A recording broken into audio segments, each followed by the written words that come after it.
अस्सलामुअलैकुम, आप देख रहे हैं ANY न्यूज नेटवर्क। मैं हूं मोहम्मद एहसन।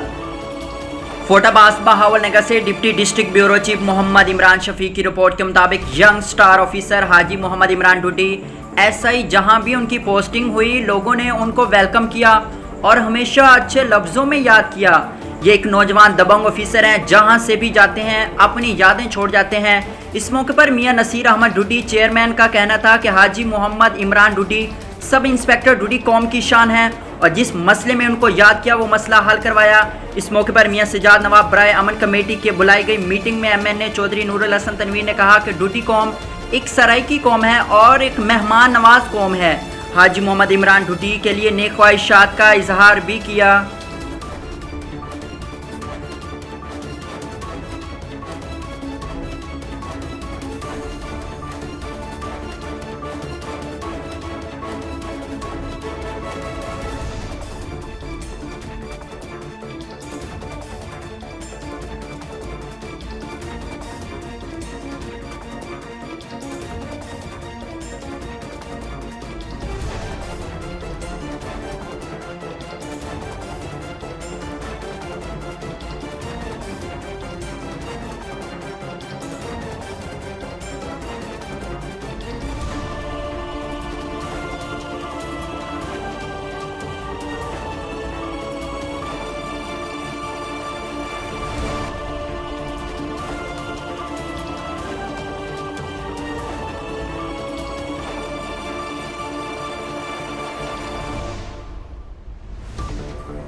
बुलेटिन में फिल वक्त इतना, मजीद देखते रहिए ANY न्यूज नेटवर्क।